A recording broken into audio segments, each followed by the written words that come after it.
Hi, this is Jesse with the Movie Sleuth, and we are here with Grace Rowe, the writer, director, lead actress, editor of the Atlanta Sci-Fi Film Festival, award-winning, first-place-winning short film, The Sweetening. Obviously, congratulations on winning. Thank you. That was actually my vote. Both of our votes, actually. Thank We you for voted. voting. Yeah, we really wanted you to win, so we're happy that you did. So you spoke of hopefully turning The Sweetening into a series. Like, what kind of themes did you want to explore in?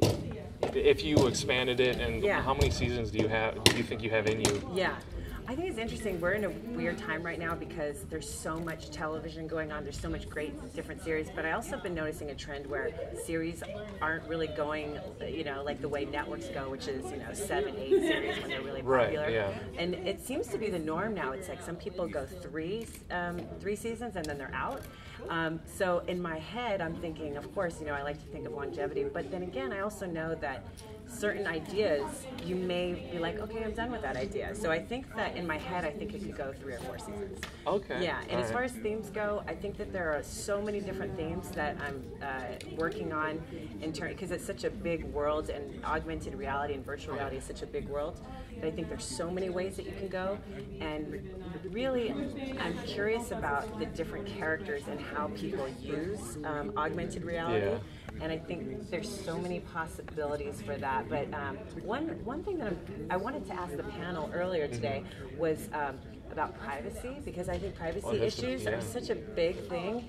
And I noticed that everywhere you go, like people are video, taping you, and you don't know anymore. So there's that also lack of privacy and how at some point we're okay with that. And I think that's one thing that's in my head right now. In The Sweetening alone, it touched on so many different ideas. Yeah. It was very, very deep film. Oh, thanks. No, it is. It really is. So everyone says you're never done editing, obviously. Is there anything you weren't able to put in the film that you wish you had?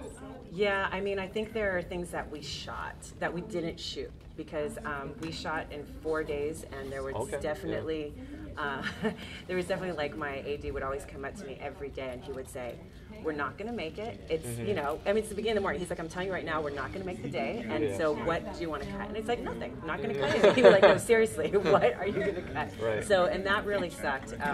But I should have known. I should have known when I wrote the script, because people would tell me, they're like, you're not going to be able to shoot that. You're not going to have time in 4 days.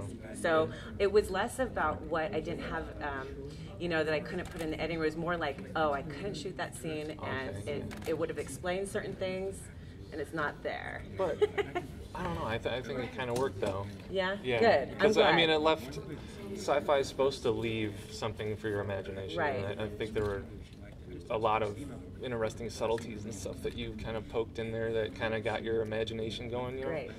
That's good to know. So when you got into the industry, had you always planned on directing and writing your own things, or was it just a... Yeah, no, I was definitely thinking that I was going to be an actor, and that was what I was going to do. And then when I realized that there weren't any parts for me that were good, I started writing my own material, and that's when I started realizing that once I wrote my material, everybody has their own material, so they want to make their own movies.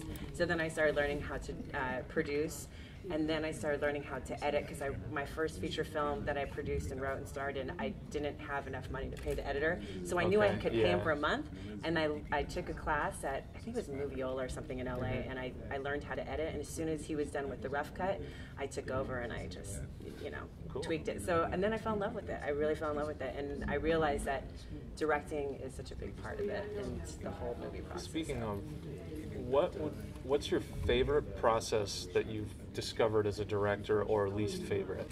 Figuring out all of it, like working with the actors, and talking to the cinematographer and really working with her and figuring out what the look of the film is. And the hardest part for me was the storyboarding, I would say, because that stuff I'm terrible, I can't draw a straight line. So you did the storyboards too? No, I did stick figure storyboards. All right, well, I mean, it works. They were awful. I mean, they were so embarrassing. I had this book, and I would show people, and the cinematographer, she's like, okay, I think I know what you're talking about. But that was the hardest part. But everything about directing, I actually really love. I think there's so much to know, and I think it will take a long time to get really good at it. Yeah. I would agree. Yeah. So as an experienced actress, what skills, well, it kind of plays into the same thing. What skills or knowledge do you feel gave you leverage when creating The Sweetening? I knew a lot of good actors, and I felt like I understood how to talk to actors. Okay. So that really helps, I think, because being an actor, I know how I like to be talked to, I know how I like to be treated. Yeah. And there's a certain respect I think you have to give to actors to make them feel comfortable. And no matter how experienced an actor is, we can all be very insecure people. And so I think the director's job is to let them know that, you know, they trust them. Because if an actor doesn't feel trusted, then they'll like do stupid things where, you know, they're always constantly trying to please the director, and I think that can backfire. Okay. Yeah. Okay. Yeah. So, are you optimistic for the state of science fiction filmmaking, and what do you hope to see in the future? How do you hope to see it change or Yeah, I'm definitely evolve? optimistic. I feel like we're in a great time for science fiction stories. I'm not sure if it's going to be seen in films as much as it is going to be seen in television right now. I think we're in such a second golden age of television that right now is like a great time to be involved in that. I think film has a little bit farther way to go because it's, you know, so many big budgets are dealing with, you know, things like, of course we know about, you know, stories where they have to cast certain actors or something. So I'm curious about seeing more diversity in, you know, in not only in front of the camera, but also behind the camera. Yeah. So I noticed on the second viewing of The Sweetening that I caught a ton of subtleties that, or layers that I didn't put together before. Was that something that you were conscious of initially? Yes. Okay. Well, awesome. at least here's the thing, when you're an actor and you also wrote it, it's kind of like a control freak thing where you're like, another reason why I like acting in my things is sometimes I don't know how to communicate to an actor what I want without telling them like, hey, do this, because, you know, actors just don't want to be told what to do. But there are definitely certain things that I did specifically to show, to reveal as an actor what this character was going through. For example, there's a certain scene, I don't know if anybody picks it up, but when she's on the computer talking to Tessa and you know, talking to her and asking her to basically help her, she knows that it's not real. You know, there's a subconscious thing where there's a point where it's kind of like an alcoholic who says, I'm not an alcoholic, but they know. Right, she's it's kind a of little bit confronting reality a little bit there. Yeah. So I liked playing with those moments where even when she's sitting with Daniel and across the table, there's a moment where, you know, she has a look. She just gives a. I say she, it means me, but you know. But by the way, that scene where she's where she's speaking to Tessa on the computer, you definitely sold exactly what needed to be sold there. As far as just without saying anything, just your facial expressions were told everything about what the character was being confronted with. I was hoping so. Yeah, no, it was really good. Thank you. So what are your plans for this universe going forward? For this particular universe, as in the one that I wrote and created, or you mean like right now, us, you and me, and the universe? 'Cause I got big plans. This got really existential real fast.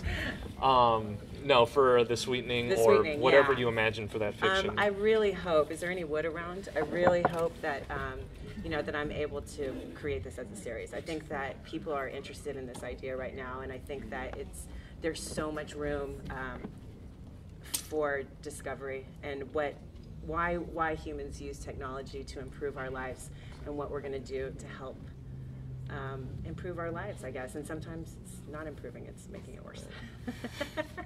So, lastly, how would, if somebody was interested in your film or what you're doing, how would they best show support for perhaps helping you turn this into a full series? Or it would be great if you went to our Facebook page, which is